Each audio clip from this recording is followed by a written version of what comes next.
दुकान मानून बसले, स्टॉल मानून बसलेत ते लोक पक्षाचे.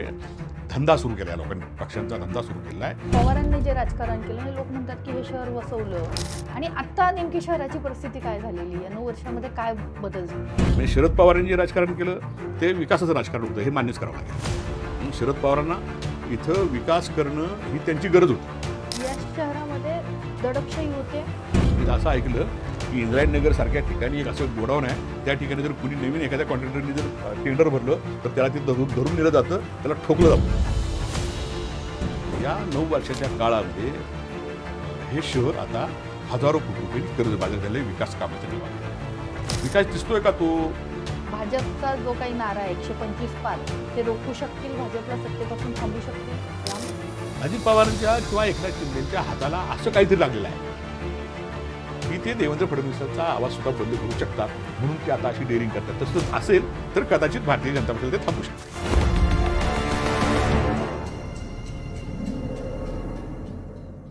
समाजामध्ये चुकीचं जेव्हा काही घडतं, विशेषतः पिंपरी चिंचवड शहर आणि त्याच्या आसपास जेव्हा चुकीचं काही घडतं, तेव्हा इथले सत्ताधारी असोत की विरोधक असोत, ते बोलायचं का नाही हे विचार करून ठरवतात. त्यामध्ये त्यांचा काय फायदा, तोटा या सगळ्या बाजू आधी लक्षात घेतात आणि मग त्या गोष्टीवरती व्यक्त होतात. मात्र ती घटना चुकीची असेल, तर त्या गोष्टीला थेटपणे बोलणारी एक व्यक्ती या शहरामध्ये आहे. ती केवळ शहरापुरती बोलत नाही, तर ती राज्यभर या सगळ्या वाईट गोष्टींवरती, चुकीच्या धोरणांवरती बोलत असते. त्या व्यक्तीचं नाव आहे मानव कांबळे. आज आसपासच्या किरण या कार्यक्रमामध्ये निवडणुकीच्या अनुषंगानं हे शहर कसं बदललंय, इथलं राजकारण कसं बदललंय, हे सगळं आपण त्यांच्याकडून जाणून घेणार आहोत. मानव काका, आसपासच्या किरण या कार्यक्रमामध्ये तुमचं स्वागत. नमस्कार. मी सुरुवातीलाच उल्लेख केला की या शहरामध्ये नाही तर आसपास सुद्धा जेव्हा चुकीचं घडतं, त्यावेळेस अनेकदा इथले विरोधक पण बोलायचं का नाही हे खूप विचार करून ठरवतात आणि वेळ निघून गेल्यानंतर बोलतात. तुम्ही मात्र थेटपणे प्रत्येक गोष्टीला भिडता.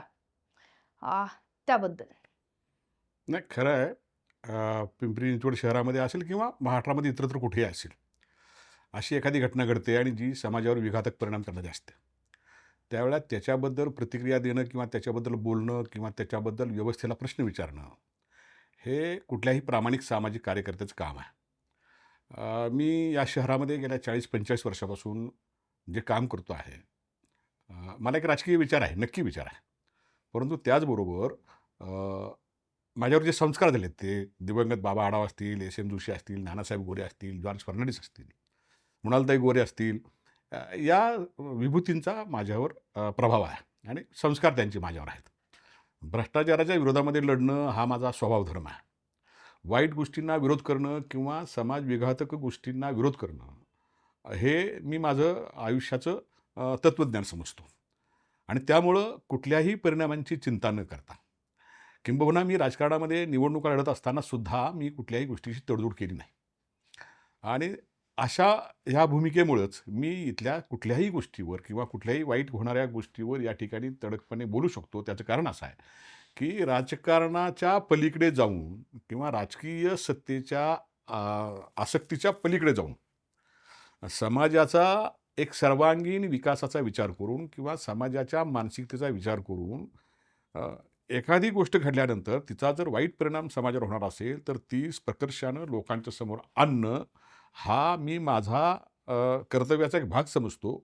भारतीय संविधानाने जी अपेक्षा ठेवलेली आहे की स्वातंत्र्य, समता, बंधुत्व आणि सामाजिक न्यायावर आधारित व्यवस्था या देशामध्ये असली पाहिजे, त्या व्यवस्थेला जर कुठे धक्का लागत असेल तर जर मी माझ्यासारखा कार्यकर्ता बोलला नाही तर तो संविधानाचा द्रोह करतो किंवा देशाशी द्रोह करतो असा समजणारा मी एक प्रामाणिक कार्यकर्ता आहे आणि म्हणून हे मी बोलू शकतो आणि बोलत राहणार. आणि त्या बोलण्यामुळे काही जे परिणाम होतील, राजकीय परिणाम होतील, माझे व्यवसाय परिणाम होतील, माझे वैयक्तिक परिणाम होतील, ते सगळे परिणाम सोसण्याची, भोगण्याची माझी तयारी आहे, म्हणून मी हे बोलू शकतो. तुम्ही नुकतंच तुमचं आत्मचरित्र जे आहे ते प्रकाशित झालेलं आहे. तुम्ही या शहरामध्ये कामगार चळवळीमध्ये काम केलं. तुम्ही या शहरातल्या भाडेकरूंसाठी काम केलं. तुम्ही या शहरातल्या कष्टकऱ्यांसाठी काम केलेलं आहे. तुम्ही निवडणुकीच्या रिंगणात पण होतात. पण या शहराचं जे राजकारण आहे, त्या राजकारणामध्ये तुम्ही कधी फिट झाला नाहीत किंवा लोकांसाठी तुम्ही जेव्हा रस्त्यावरती उतरता, हजारोंच्या संख्येनं तुम्ही आंदोलनामध्ये सगळ्यात पुढे असता आणि लोकही त्यांचे प्रश्न घेऊन सत्ताधाऱ्यांकडे किंवा विरोधकांकडे जाण्याऐवजी अनेकदा तुमच्याकडे येतात किंवा तिथंच काही नाही झालं तर शेवटी तुमच्याकडे येतात. कारण त्यांना माहिती आहे की तुम्ही त्यांचा आवाज आहात, तुम्ही न्याय मिळवून देत. पण या राजकारणाच्या गणितामध्ये तुम्ही फिट का नाही बसलात? नाही, राजकारण माझं आता मी सत्तेच्या हां, सत्तेच्या सत्तेच्या सत्तेच्या राजकारणाच्या राजकारणामध्ये. संदर्भामध्ये मी माझ्या आता एका मताशी मी ठाम झालेलो आहे, की राजकारण करायचं असेल, सत्तेचं राजकारण करायचं असेल, तर त्या व्यक्तीला पाताळयंत्री असणं, कपटी असणं आणि त्याचबरोबर कुरघोड्या करण्याचं राजकारण जमत असणं हे आवश्यक आहे. दुसरी महत्त्वाची गोष्ट अशी आहे, की या राजकारणाला सध्याच्या ज्या राजकारणामध्ये म्हणजे गेल्या 25-30 वर्षातलं जे राजकारण आहे, त्या राजकारणामध्ये पैशाचा वारेमाप वापर, गुंडशक्ती असेल, धनशक्तीचा आणि गुंडशक्तीचा वापर करून, दहशतीचा वापर करून निवडून येण्याची क्षमता ज्यांच्याकडे आहे, ते लोक या आत्ताच्या प्रस्थापित राजकारणामध्ये फिट बसतात. माझ्यासारखा कार्यकर्ता का फिट बसू शकत नाही, तर मी सामान्य लोकांचे प्रश्न सोडवणं आणि सामान्य लोकांच्या मूलभूत गरजा पाहून किंवा मूलभूत जे प्रश्न आहेत, ते प्रश्न सोडवण्यासाठी म्हणून त्या व्यवस्थेला त्यांचे जे प्रश्न ज्या व्यवस्थेशी निगडीत आहेत, त्या व्यवस्थेला प्रश्न विचारण्याचं मी काम करतो. त्याच्यामुळं ती व्यवस्था माझ्या विरोधात असतेच, एक महत्त्वाचं. आणि ज्या लोकांचं मी काम करतो, ते लोक संघटित नसतात. म्हणजे मी झोपडपट्टीतल्या लोकांचं काम करत असेल, मी रिक्षावाल्यांचं काम करत असेल, मी पथारीवाल्यांचं काम करत असेल, मी अपंगांचं काम करत असेल, मी शेतकऱ्यांचं काम करत असेल, पण ही सगळी मंडळी संघटित नाही आहे. आणि ती संघटित नसल्यामुळे त्याचा एक राजकीय परिणाम जो साध्य व्हायला पाहिजे, तो राजकीय परिणाम साध्य होऊ शकत नाही. तो त्या लोकांचाही दोष नाही, तो माझाही दोष नाही. प्रश्न असा आहे, की ती परिस्थिती अशी निर्माण होते, की ज्याच्यामध्ये सत्तेच्या राजकारणामध्ये सत्ताधारी पक्ष किंवा विरोधी पक्ष जो कोणी असेल, त्यांच्या विचारधारेशी जमवून घेणं, याचा अर्थ मी माझ्या तत्त्वांशी कुठेतरी तडजोड करणं आणि ती तडजोड करणं हे मला माझ्या आयुष्यामध्ये कधीही मान्य झालं नाही. नाहीतर मी या शहरामध्ये 2-4 वेळा नगरसेवकही झालो असतो, कदाचित आमदारही झालो असतो आणि कदाचित मंत्रीसुद्धा झालो असतो. इथपर्यंतचं माझं काम या शहरामध्ये असं त्रयस्थ लोक म्हणतात. मी म्हणणं बरोबर नाही, पण असं त्रयस्थ लोक म्हणतात. आणि ते ते का नाही होऊ शकलं, तर त्याला मुख्य जे कारण आहे, की आपल्या तत्त्वांशी, आपल्या विचारधारेशी आपण एकनिष्ठ असणं, हे राजकारणामध्ये कधीही त्रिकालाबाधित सत्य ठरलेलं नाही यशस्वी होण्यासाठी. तर तुमच्या तत्त्वांशी, तुमच्या विचारधारांशी तुम्ही वेळेप्रमाणे तडजोड करणं, हे सत्तेचं राजकारण जे करू इच्छितात त्यांना हे करता येणं आलं पाहिजे. ते मला करता येत नाही किंवा ते करण्याची माझी इच्छा नसल्यामुळं मी या राजकारणामध्ये कधी फिट नाही होऊ शकलो. दुसरी गोष्ट म्हणजे या शहराचं सुरुवातीचं राजकारण पण तुम्ही बघितलेलं आहे. अगदी नगरपालिका असल्यापासूनचं राजकारण तुम्ही बघितलेलं आहे. सगळे विरोधक जरी असले तरी सगळ्यांमध्ये एक चांगले संबंध होते. एकमेकांची मतं जी आहेत ती विचारात घेतली जात होती. नेमकं काय बदल झालाय या शहराच्या राजकारणाच्या परिस्थितीमध्ये आणि इथल्या समाजकारणामध्ये पण? हे कसं आहे, हे शहर मुळात नवनगरपालिका ज्यावेळेला निर्माण झाली 1971ला, काही ग्रामपंचायती मिळून हे म्हणजे नवनगरपालिका निर्माण झाली. ग्रामीण लहेजा जोपर्यंत या शहराचा होता, तोपर्यंत या शहरामधल्या लोकांच्यामध्ये एक आपुलकीची भावना होती. एक बंधुभाव होता. किंबहुना पिंपरी चिंचवड ही नगरी जी आहे, ती मुळातच समाजवाद्यांचा म्हणजे समाजवाद्यांना बळ देणारी भूमी आहे खरं तर, म्हणजे पूर्वीची. नंतरच्या काळामध्ये 1971 नंतरच्या काळामध्ये जो बदल होत गेला, मग 1978-79ला नवनगरपालिकेची निवडणूक झाली. निवडणुकीमध्ये नगराध्यक्ष डॉक्टर श्री घारे समाजवादी पक्षाचे नेते झाले. सत्ता आली इथे कष्टकऱ्यांची. म्हणजे नगरपालिकेमध्ये कष्टकऱ्यांची सत्ता ही पहिल्यांदा या शहरामध्ये आली. हे शहर जसं वाढत गेलं, औद्योगिकरण जसं होत गेलं, तसा त्याच्यावर तो परिणाम जो आहे, नागरीकरणाचा परिणाम जे होणार असतात, तो सगळे परिणाम व्हायला लागले. हळूहळू उद्योगधंदे या शहरामध्ये आले, व्यापारी संस्था उभ्या राहिल्या, शैक्षणिक संस्था उभ्या राहिल्या. देशभराच्या कानाकोपऱ्यातनं वेगवेगळ्या संस्कृतीचे लोक, वेगवेगळ्या भाषेचे लोक या ठिकाणी आले. वेगवेगळे राजकीय पक्ष घेऊन ते आपल्या या ठिकाणी आले. आणि मग या सगळ्यांची एक गोळाबेरीज, आपण याला मिनी इंडिया जसं म्हणतो, मिनी इंडिया म्हणतो आपण याला. कॉस्मोपॉलिटन शहर झालं हे. आणि कॉस्मोपॉलिटन शहराची एक ख्याती असते, की त्याला एक राजकीय बेस राहत नाही, राजकीय विचारधारेचा बेस राहत नाही. तो असा हे करत राहतो, तो बदलत राहतो, सतत बदलत राहतो. आणि ते बदलण्याची प्रक्रिया इथल्या मूळ लोकांच्यामध्ये सुद्धा सुरू झाली. प्रभाव ज्या पैशाचा आणि त्या व्यापाराचा, उद्योगाचा, शिक्षणाचा आणि इथल्या औद्योगिकरणाचा जो परिणाम झाला, तो इथल्या लोकांच्या मानसिकतेवरून झाला. आणि ती मानसिकता ही सगळी आता त्याला आपण म्हणतो ना प्रोफेशनलिझम आला ह्याच्यामध्ये, सगळा धंदेवाईक वृत्ती प्रत्येकामध्ये आली. आणि मग जे तत्वनिष्ठ राजकारण किंवा तत्वनिष्ठ समाजकारण करणारी मंडळीसुद्धा ह्या ह्याच्यामध्ये वाद केली. डॉक्टर घारेसारखांचा एक इथे वारसा आहे, अण्णासाहेब मगरांचा वारसा आहे, रामभाऊ तुपेंचा वारसा आहे या शहराला. ह्या सगळ्या लोकांचा वारसा जो आहे तो एक वैचारिक वारसा आहे. आणि तो वैचारिक वारसा इथे असतानासुद्धा पुढे जाऊन मग शरद पवारांचा, रामकृष्ण मोरेंचा, नंतर मग अजित पवारांचा, आणि त्याच्यानंतर मग भारतीय जनता पक्षाच्या सगळ्या जातीयवादी लोकांचा ह्या शहरावर प्रभाव पडत गेला. भारतीय जनता पक्षानं जे राजकारण गेल्या 10 वर्षामध्ये केलं आहे या शहरामध्ये, त्याच्या आधीचं राजकारण नेमकं कसं होतं? पवारांनी जे राजकारण केलं, हे लोक म्हणतात की हे शहर वसवलं किंवा इथले रस्ते असतील, इथलं सगळं नियोजन असेल ते अजित पवार असतील किंवा शरद पवार असतील, त्यांनी हे शहर निर्माण केलं. आणि आत्ता नेमकी शहराची परिस्थिती काय झालेली? या 9 वर्षामध्ये काय बदल झाले? नाही, ह्या शहरामध्येच पूर्वीपासूनच म्हणजे जेव्हापासून औद्योगिकरणाची सुरुवात झाली, पोटेन्शियल होतं, विकासाचं पोटेन्शियल या शहरामध्ये मुळताच आहे. त्याचं कारण असं, मुंबई पुणे हमरस्ता, पवना धरणाचं पाणी, विजेची उपलब्धता, ट्रान्सपोर्टेशनची सोय, पिंपरी आणि चिंचवडसारखी मोठी रेल्वे स्टेशन्स, हे सगळं इथं असल्यामुळे औद्योगिकरणाला गती इथे मिळाली. यशवंतराव चव्हाणांनी एक दृष्टी दिली. यशवंतराव चव्हाणांनी इथं या शहरामध्ये औद्योगिक वसाहत निर्माण केली.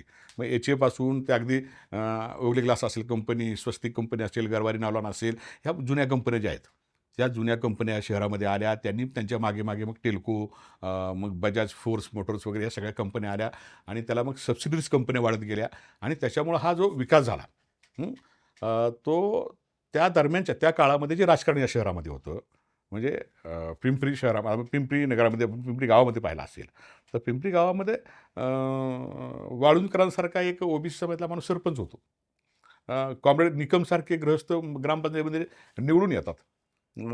सुदाम सातवांसारख्या व्यक्तींचं या ठिकाणी काहीतरी व्यक्तिगत किंवा वैचारिकदृष्ट्या लोक ऐकतात, अशी परिस्थिती होती. दामुशेठ कुदळेंसारखे लोक या ठिकाणी ह्या शहराला काहीतरी वेगवेगळी दिशा देण्याचा प्रयत्न करत होते, वैचारिक दिशा देण्याचा प्रयत्न करत होते. तिथेच अगदी आम्ही काँग्रेसचे जरी विरोधक असलो तर तिथेच अगदी भिकू वागेरे पाटीलसारखी व्यक्तीसुद्धा झाली, की जी औद्योगिक क्षेत्रामध्ये काम करत असताना सुद्धा सर्वसामान्य लोकांचा विचार करून काही लोकांना न्याय द्यायचा प्रयत्न त्यांनी केला.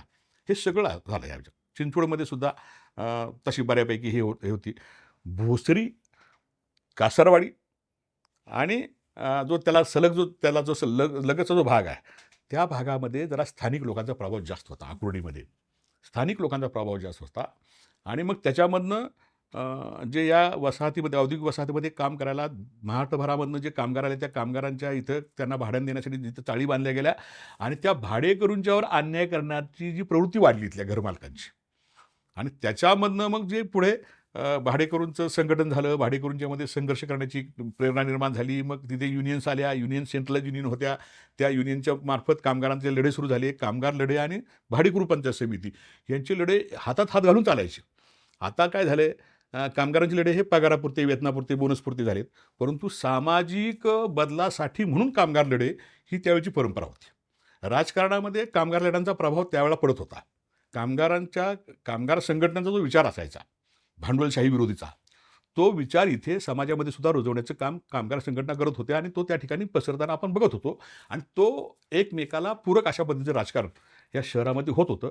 परंतु पुढे जाऊन त्याच्यामध्ये सुद्धा त्याचं व्यापारीकरण झालं, आणि मग एक वेगळ्या प्रकारचं राजकारण या शहरामध्ये सुरू झालं, की जे म्हणजे शरद पवारांनी जे राजकारण केलं ते विकासाचं राजकारण होतं, हे मान्यच करावं लागेल. शरद पवारांना इथं विकास करणं ही त्यांची गरज होती. मुळात बारामतीचा विकास करायला बारामतीमध्ये तशी भौगोलिक परिस्थिती नव्हती, परंतु पिंपरी चिंचवडची परिस्थिती भौगोलिक, आर्थिक आणि एकूणच सगळी नैसर्गिक परिस्थिती जी होती, त्या परिस्थितीमुळं पिंपरी चिंचवड शहराचा विकास होणं हे स्वाभाविक होतं. एका चांगल्या नेतृत्वाची गरज इथं होती. शरद पवारांनी ते नेतृत्व दिलं, हे आपल्याला मान्य करावं लागेल. रामकृष्ण मोरेंनी सुद्धा ते नेतृत्व दिलं, हेही आपल्याला मान्य करावं लागेल. शहराची आर्थिक उन्नती झाली, आर्थिक प्रगती झाली, किंवा उत्पन्न शहराचं वाढलं नगरपालिका, महापालिका झाल्यानंतर. मग अजित पवारांचा सुद्धा याच्यामध्ये सहभाग जो आहे, जो विकास दिसतो आपण असं म्हणतो आपण, त्या विकासाच्या मागचा आणखी तो भ्रष्टाचार वगैरे हा सगळा जरी मुद्दा सोडला, तरी शहरामध्ये झोपडपट्टी पुनर्वसन क्षेत्रामध्ये काम, शहरामधल्या रस्त्यांची जी कामं आहेत, शहरामध्ये आणखी बाकीची जे काय पाणी पुरवठ्याची कामं असतील, किंवा वाहतूक वाढवण्याचं काम असेल, सार्वजनिक वाहतूक वाढवण्याचं काम असेल, आजही ते पूर्ण झाले असं म्हणत नाही मी. परंतु त्याला गती देण्याचं काम अजित पवारांनी केलं. पण त्याच्यानंतरचे राजकारण जे आहे, जे भारतीय जनता पक्षाने गेल्या 10-11 वर्षामध्ये सुरू केलं आहे, ते राजकारण धोकादायक आहे. ते राजकारण विकासाचं नाहीच आहे. ते विकास म्हणतायत. ते विकासाचं राजकारण नाही, तर ते धर्मांध आणि जातीयवादी राजकारण आहे. समाजामध्ये विभागणी करणारं ते राजकारण आहे. ते अतिशय हळूवार पद्धतीनं किंवा अतिशय सिस्टमॅटिक पद्धतीनं तो लोकांच्यामध्ये हा विचार पसरवण्याचं काम ते करतायत. शहराचा विकास, आता आपण महानगरपालिका निवडणुकीला सामोरे जातो आहे, पण शहराच्या विकासाच्या दृष्टिकोनातून कोणी बोलत नाही. इथे हिंदू एकत्र असतील तर आपण सत्तेवर येऊ, अशा पद्धतीची भाषा केली जाते. अ, अ, काही विशिष्ट समाजाला टार्गेट केलं जातं. अगदी आपण पाहिलं असेल, गेल्या वर्षी कुदळवाडीमध्ये जी कारवाई झाली, त्या कारवाईमध्ये सुद्धा इथले जे स्वतःला हिंदुत्ववादी म्हणणारे जे आमदार आहेत, ते काहीतरी त्यांना वेगळी उपाधी दिली, काहीतरी मी आता विसरलो त्याला काय म्हणायचं. तर ते त्यांनी जाणीवपूर्वक त्या भागामध्ये मुस्लिम समुदाय मोठ्या प्रमाणावर राहतो. हजारो मुस्लिम बांधव त्या ठिकाणी व्यवसाय करून 10,000 कोटी रुपयाची अर्थव्यवस्था तिथं होती त्या कुदळवाडीमध्ये. परंतु मतदानावर त्यांचा ते संघटित असल्यामुळं कदाचित असतं, सगळीकडे असतं ते. जो समाज संघटित असतो तो राजकीयदृष्ट्या सुद्धा त्या पद्धतीने विचार करतो. मुस्लिम समाज त्या पद्धतीने विचार करत होता. हिंदुत्ववादी विचाराच्या आमदारांना आणि तिथल्या नगरसेवकांना ते परवडणार नव्हतं. त्यांना उचलायचंच होतं किंवा त्यांना आपण उच्चाटन करायचं होतं. त्या पद्धतीची कारवाई इथल्या आयुक्तांना हाताशी धरून हायकोर्टाच्या सगळ्या आदेशांचं त्या ठिकाणी वेगळ्या पद्धतीनं अवलोकन करून लोकांच्या समोर आणून ती वस्ती त्या ठिकाणी उजाडण्यात आली. आज त्या ठिकाणी जे नंदनवन होतं, तिथं आज स्मशानभूमी झालेली आहे. हे का होतं? तर हे भारतीय जनता पक्षाचे राजकारण सध्या गेल्या 10-12 वर्षामध्ये सुरू आहे, की विभागणी करणं, धर्माच्या नावावर विभागणी करणं आणि तसं राजकारण करण्याचा, सोयीस्कर करण्याचा प्रयत्न जे केला जातोय, ते या समाजाला, पिंपरी चिंचवड शहराला धोकादायक असं माझं म्हणणं आहे हे राजकारण. आणि या राजकारणाचा धोका ओळखून त्या धोक्याच्या विरोधामध्ये काम करण्याचं काम आमच्यासारख्या कार्यकर्त्यांनी केलं पाहिजे, अशी माझी प्रामाणिक भावना आहे. तुम्ही ते करताय, पण इथले जे विरोधक आहेत, जे कधी-काळी सत्तेत होते, आता तुम्ही त्यांची नावं घेतली, की या शहराला गती देण्याचं काम त्यांनी केलेलं आहे. पण ते पण कमी पडतायत का ह्या सगळ्या ह्याच्यापुढं? का त्यांना तेवढी हे राहिलेली नाही? कारण इतक्या जोरामध्ये सगळं इन्कमिंग तिकडं चालू आहे, सगळे लोक तिकडे जातायत आणि मग आता तर 125 पारचा नारा ते देतायत. तर हे सगळं जेव्हा होतं, त्यावेळेस तुमच्यासारख्या कार्यकर्त्याला काय वाटतं? हे कसं आहे, ते खरं तर हास्यास्पद सुद्धा आहे, क्लेशकारक सुद्धा आहे, संताप येणारं सुद्धा आहे आणि गंमत वाटणारं सुद्धा आहे. काय झालंय याच्यामध्ये, आता आपण पाहतोय, म्हणजे आज शेवटचा दिवस आहे फॉर्म भरायचा. हं. हं. आज 3 वाजले तरी 3 वाजेपर्यंत अजून कोण कुठल्या पक्षात आहे हे नक्की नाही. भारतीय जनता पक्षासारख्या पक्षाला सुद्धा, की जो सत्तेमध्ये येण्याची क्षमता ठेवतो किंवा त्यांच्याकडे सत्ता आणण्याची सगळी ताकद आहेत, त्या पक्षाला सुद्धा उमेदवार जाहीर करण्यामध्ये भीती वाटते. अशी परिस्थिती आज या ठिकाणी आहे. राज्यामध्ये अजित पवार, एकनाथ शिंदे आणि BJP हे एकत्र आहेत सत्तेवर, परंतु इथे महानगरपालिकेमध्ये ते एकमेकाच्या विरोधामध्ये लढत आहेत. कालपर्यंत जे एकत्र लढण्याची ग्वाही देत होते, ते आज सकाळी आज इथं वेगवेगळे लढताना पाहतोय आपण. गंमत तुम्हाला सांगतो, ज्या एखाद्या पक्षातल्या माणसाला उमेदवारी मिळाली नाही, की तिथे त्या प्रभाग कार्यालयात जिथं फॉर्म भरले जातात ना, तिथंच माणसं बसली दुसऱ्या पक्षाची. आमचा फॉर्म घ्या, आमचा AB फॉर्म घ्या. अशी परिस्थिती आहे लोकांची. दुकान मांडून बसले, स्टॉल मांडून बसलेत हे लोक, हे पक्षाचे. धंदा सुरू केला या लोकांनी, पक्षांचा धंदा सुरू केला आहे. सत्तेसाठी काही या शहराचं स्वतःचं बजेट जे आहे, ते साधारणपणे 8,000 ते 9,000 कोटी रुपयाचं आहे. केंद्र सरकारचं, राज्य सरकारचे जर अर्थसहाय्य गृहीत धरलं तर 13-14,000 कोटी रुपयाचं बजेट आहे या शहराचं. 2017मध्ये ज्यावेळेला भारतीय जनता पक्षाच्या ताब्यामध्ये हे शहर गेलं, त्यावेळेला या शहराच्या महानगरपालिकेच्या फिक्स डिपॉझिट्स किंवा आपण मुदत ठेवी जे म्हणतो आपण, त्या जवळपास 4,000 ते 5,000 कोटी रुपये होत्या. हा म्हणजे भारतीय जनता पक्षाचा 5 वर्षाचा कार्यकाळ आणि त्याच्यानंतरची 4 वर्षाची प्रशासकीय राजवट, या 9 वर्षाच्या काळामध्ये हे शहर आता हजारो कोटी रुपयांनी कर्जबाजारी झालं आहे विकास कामाच्या नावाखाली. विकास दिसतोय का तो? अर्बन स्ट्रीटसारख्या ज्या बोगस योजना आहेत, त्या बोगस योजनांच्यामध्ये सरळ भ्रष्टाचार मोठ्या प्रमाणावर कोट्यवधी रुपयाचा करण्यात आला. नदी सुधार प्रकल्प या ठिकाणी मातीमध्ये गेला. सार्वजनिक वाहतूक व्यवस्था जी आहे ती पूर्णपणे त्याचा बोजवारा उडालेला आहे. ह्या ठिकाणी अनधिकृत बांधकामं जी आहेत, ती 2015मध्ये डेडलाईन दिली होती. डिसेंबर 2015 नंतरची बांधकामं अधिकृत केली जाणार नाहीत किंवा त्यांना मान्यता मिळणार नाही किंवा ते होऊन दिली जाणार नाहीत. त्यासाठी 200-250 अधिकाऱ्यांची भरती केली गेली. ते 200-250 अधिकारी भरती केलेले करतायत काय? का केलीत का नाही? ह्याचाही प्रश्न पडावा अशी परिस्थिती आहे. इतक्या मोठ्या प्रमाणावर या ठिकाणी अनधिकृत बांधकाम होत आहेत. त्याच्यामुळे मूलभूत सुविधा पुरवण्यावर मर्यादा येतात. इथे येणाऱ्या लोकांना राहण्याची किंवा त्यांना मूलभूत सुविधा रस्ते, लाईट, पाणी, आरोग्य, शिक्षण किंवा ज्या बाकीच्या सगळ्या गोष्टी ज्या लागतात, त्या पुरवण्याची यंत्रणा इतकी हाताबाहेर गेली आता. लोकांची संख्या इतकी झाली आणि त्या सेवा ज्या पुरवल्या आहेत, त्या सेवा त्यांच्याकडे अपुऱ्या पडत आहेत. ह्याचं या कारण काय? शहरामध्ये दडपशाही होते. दडपशाही होते. साधा सरळ सरळ आहे. ह्या शहरामध्ये अगदी महानगरपालिकेचे कॉन्ट्रॅक्टचे ठेके ज्याला आपण ठेकेदार म्हणतो, हं. कॉन्ट्रॅक्ट म्हणतो, टेंडर म्हणतो. हे भोसरीच्या आमदाराच्या भावालाच मिळणार ते. चिंचवडच्या आमदाराच्या ह्यांना बगल बच्चनच ते मिळणार. हे जर सगळं होणार असेल आणि ते जर दुसऱ्या कोणी टेंडर भरायचं असेल तर त्याला दम दिला जातो. मी तर असं ऐकलं, मी जाहीरपणे पण बोललो आहे. मी तर असं ऐकलं की इंद्रायणनगरसारख्या ठिकाणी एक असं गोडाऊन आहे. त्या ठिकाणी जर कुणी नवीन एखाद्या कॉन्ट्रॅक्टरने जर टेंडर भरलं तर त्याला तिथं धरून नेलं जातं, त्याला ठोकलं जातं. ही परिस्थिती आहे शहरामध्ये. तुम्ही शहरामध्ये या सत्ताधारी पक्षाच्या विरोधामध्ये जर बोललात तर तुम्हाला दाबलं जातं. तुमच्यावर त्या ठिकाणी कारवाई करण्यासाठी पोलिसांना त्या ठिकाणी सांगितलं जातं. पोलिसांची मदत घेऊन त्या ठिकाणी तुम्हाला दाबण्याचं काम केलं जातं. राजकारणामध्ये तुम्ही जर एखादी भूमिका मांडली तर ती भूमिका तुमची मांडण्याची म्हणजे जर तुम्ही ताकदवार नसाल किंवा तुम्ही जर प्रामाणिक नसाल तर तुम्हाला जागेवर दाबलं जातं. तुम्ही नात्यागोत्यांच्या संबंधांमधनं किंवा इतर सगळ्या गोष्टीमधनं तुम्ही ज्या ठिकाणी व्यवसाय करत असाल त्या व्यवसायाच्या ठिकाणी जर समजा तुम्ही भाडेकरू म्हणून काम करत असाल तर त्या घरमालकाला सांगून तुम्हाला तुमच्या व्यवसायावर परिणाम करणारी गोष्ट केली जाते. तुम्ही एखाद्या ठिकाणी कामाला असाल तर त्या मालकाला सांगून त्या ठिकाणी तुमच्या नोकरीवर गदा आणण्याचं काम केलं जातं. अशा पद्धतीची प्रचंड मोठी दहशत आहे.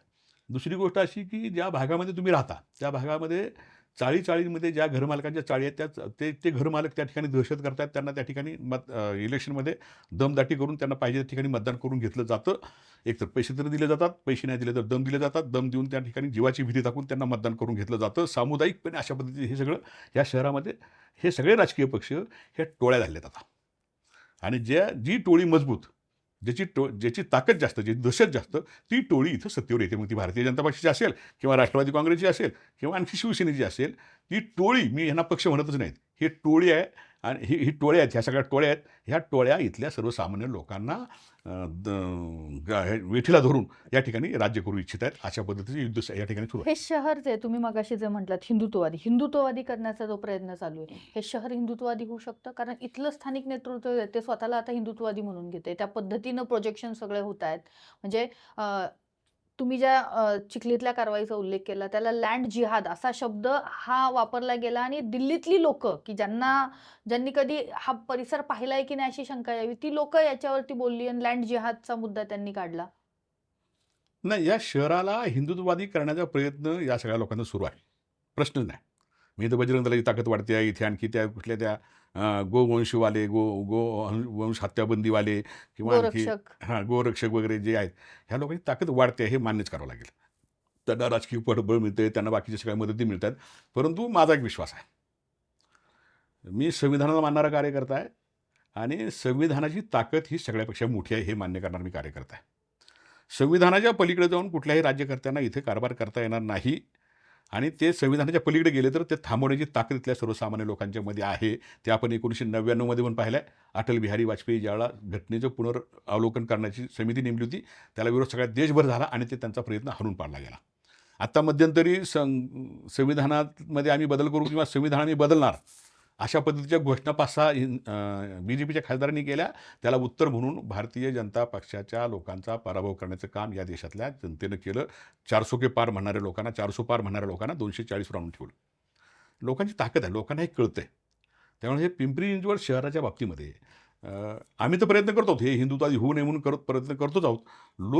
लोकांना सुद्धा आता काय झालं आहे, लोकांच्या ज्या दैनंदिन जे प्रश्न आहेत, मूलभूत प्रश्न आहेत त्यांचे जगण्या-मरण्याच्या, त्या प्रश्नांमध्ये ते इतके गुंतलेले आहेत आणि ते प्रश्न वाढवण्याचा प्रयत्न ही सगळी मंडळी करतात, राज्यकर्ते करतात. त्याच्यामुळे त्यांना त्याच्यामध्ये गुंतवून ठेवण्याचं काम हे राजकीय पक्षांना जमत चाललं आहे. परंतु हा काळ अधिक चालणार नाही. मग या सगळ्या परिस्थितीमध्ये भाजपच्या विरोधामध्ये आता सगळे इतर पक्ष जे आहेत ते एकत्र यायचा प्रयत्न करतायत किंवा अजित पवारांनी पण सांगितलं दोन्ही राष्ट्रवादी आम्ही एकत्र म्हणून लढू.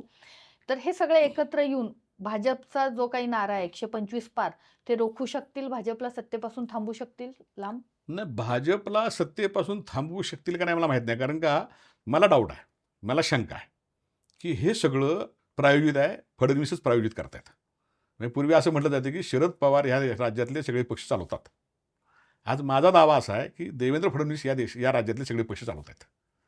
हे आता राज्यामध्ये सत्तेमध्ये अजित पवार आणि एकनाथ शिंदे असणार आणि इथे भारतीय जनता पक्षाला थांबवण्यासाठी म्हणून तुम्ही एकत्र येणार असाल, तर ते ढोंग आहे हे लोकांना माहिती आहे ना, ते ढोंग आहे.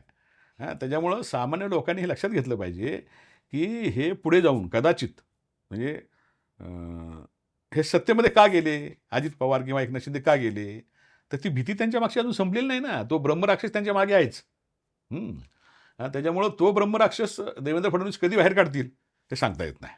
त्यामुळे ही मंडळी पुढे जाऊन पुन्हा भारतीय जनता पक्षाच्या विरोधामध्ये उभी राहतील का नाही याच्याबद्दल माझ्या मनामध्ये शंका आहेत. पण मग दुसरी आणखी एक अशा गोष्ट परिस्थितीत तर दुसरी आणखी एक गोष्ट अशी आहे, की मला जे वाटते, अजित पवारांच्या किंवा एकनाथ शिंदेच्या हाताला असं काहीतरी लागलेलं आहे, की ते देवेंद्र फडणवीसांचा आवाज सुद्धा बंद करू शकतात. म्हणून ते आता अशी डेअरिंग करतात. तसं असेल तर कदाचित भारतीय जनता पक्षाला ते थांबवू शकतील. पण या अशा परिस्थितीमध्ये मतदारांनी, इथल्या नागरिकांनी काय निर्णय घ्यायचा? पेचात पडलेत ना. नागरिकांचा मध्ये मोठा संभ्रम आहे. अ, प्रामाणिकपणे जर सांगायचं झालं, तर नागरिकांनी या पिंपरी चिंचवड शहराच्या जी परिस्थिती आता, मूलभूत सुविधांच्या संदर्भामध्ये जी परिस्थिती आहे, ती कोण सुधारवू शकतं किंवा ते कोण बरोबर करू शकतं? हे स्थानिक ठिकाणी स्थानिक निवडणुकीमध्ये राजकीय विचारधारा किती महत्त्वाची हे जरी नसलं, तरी याच्यामधनं राजकीय विचारधारा राज्य पातळीवरची किंवा केंद्र पातळीवरची तयार होऊ शकत असते. हे पण मी मान्य करतो. त्याच्यामुळं इथे राजकारण नसतं असं म्हणायचं काही कारण नाही. अ, तर सामान्य लोकांनी मतदारांनी हा धोका लक्षात ठेवला पाहिजे. ज्या पद्धतीनं किंवा म्हणजे एका रात्रीमध्ये पक्ष बदलण्याची जी क्षमता म्हणजे जे लोकं हे करतायत, धाडस करतायत, त्या लोकांना घरी बसवण्याचं काम इथल्या सर्वसामान्य लोकांनी केलं पाहिजे. जे आपल्या परंपरागत राजकीय विचारांना या ठिकाणी त्याचा खून करतात, हत्या करतात. अशा लोकांना सामान्य माणसांच्या प्रश्नांचं काहीही पडलेलं नसतं, हे सामान्य लोकांनी लक्षात ठेवलं पाहिजे. हे विकास वगैरे सगळं खोटं आहे. ह्यांना स्वतःचे विकास किंवा स्वतःला सुरक्षित ठेवण्यासाठी म्हणून ते पक्षांतर करतायत, हे आपण लक्षात ठेवलं पाहिजे. एका रात्रीमध्ये म्हणजे सकाळी एका पक्षात जायची तयारी आहे. आज आज मला 3 जणांचे फोन आले. साहेब आम्हाला ह्या तिकीट ह्या पार्टीचं ए-बी फॉर्म मिळवून द्या. तोच कार्यकर्ता 2 तासानंतर म्हणतो, की त्या पार्टीचं मिळालं तरी चालेल. आणि तोच कार्यकर्ता आता मला येता एखादा फोन आला, की साहेब मला शिंदे साहेबांचं तिकीट मिळालं तरी चालेल. तुम्ही माझ्यासाठी काय प्रयत्न करतो का? इतक्या राजकीय निष्ठा ह्यांच्या म्हणजे त्याला काय पातळ म्हणूया, की त्याला काय म्हणजे त्याला शब्द मी खरं तर हा प्रसारमाध्यमावर वापरण्यासारखा शब्द नाही म्हणून वापरत नाही. परंतु इतके नीच लोक झालेत. म्हणजे राजकीय कार्यकर्ते. तर त्यांना धडा शिकवण्याचं काम सामान्य लोकांनाच करावं लागेल. भारतीय लोकशाहीमध्ये मतदानाचा अधिकार हा इथल्या सर्वसामान्य माणसाला राजा बनवण्यासाठी मिळाला आहे. त्याला गुलाम बनवण्यासाठी मिळालेला नाही. हं? तर लोकांनी हे मतदानाचा अधिकार हे आपल्याला कशी व्यवस्था पाहिजे हे ठरवण्यासाठी म्हणून मतदान केलं पाहिजे. तुम्हाला कोण काय व्यवस्था देतो हे त्याचं न ऐकता तुम्हाला कुठली व्यवस्था पाहिजे, ती व्यवस्था जर तुम्ही त्या लोकांच्याकडनं अपेक्षा ठेवणार असेल, अपेक्षा तुमची असेल आणि ती अपेक्षा जर कोणी पूर्ण शकत शकत असेल, त्याच्याकडे कदाचित पैसा नसेल, त्याच्याकडे कदाचित मोठं बलवान नसेल, त्याच्याकडे मोठं राजकीय घराणं नसेल, असं जरी नसलं तरी तो प्रामाणिक जर असेल, तर त्याला मतदान करण्याची विचारधारा आपण स्वीकारली पाहिजे सामान्य लोकांनी. आणि एकदा या सगळ्या बदमाशांना नाही तर कुठल्याही पक्षातली असू देत, ते सत्ताधारी पक्षातली असू देत, विरोधी पक्षातली असू देत, त्या सगळ्या बदमाशांना त्यांच्या विचारांशी ते प्रतारणा करतात म्हणून त्यांना शिक्षा करण्याचं काम सर्वसामान्य मतदारांनी केलं पाहिजे. मतदाराला राजा बनवण्यासाठी ही सगळी व्यवस्था जी आहे ती निर्माण झालेली आहे. त्यामुळे या निवडणुकीमध्ये सारासार विचार करून आपलं मतदान केलं पाहिजे. शहराची ओळख नेमकी कुठल्या पद्धतीला न्यायची आहे, कुठल्या पद्धतीनं झाली पाहिजे हे ठरवायचं असेल आणि आपल्याला हे शहर कसं हवंय हे जर आपण ठरवलं, तर ही परिस्थिती जी आहे ती निश्चित बदलू शकते. आपण ही चर्चा खरं खूप महत्त्वाचे मुद्दे ह्या सगळ्या ह्याच्यामध्ये मांडलेत, की गेल्या 9 वर्षामध्ये हे शहर हाताबाहेर गेलेलं आहे आणि ते वाचवण्याची संधी या निवडणुकीच्या माध्यमातून मिळतीये. तर ती संधी लोक घेतील असा विश्वास आपण ठेवू शकतो. याच्या पलीकडे आपण काही करू शकत नाही. अशा पद्धतीच्या वेगवेगळ्या चर्चा वेगवेगळ्या घटकातल्या लोकांशी, राजकीय नेत्यांशी आपण करणार आहोत. त्यामुळे आपण पाहत राहा आसपास.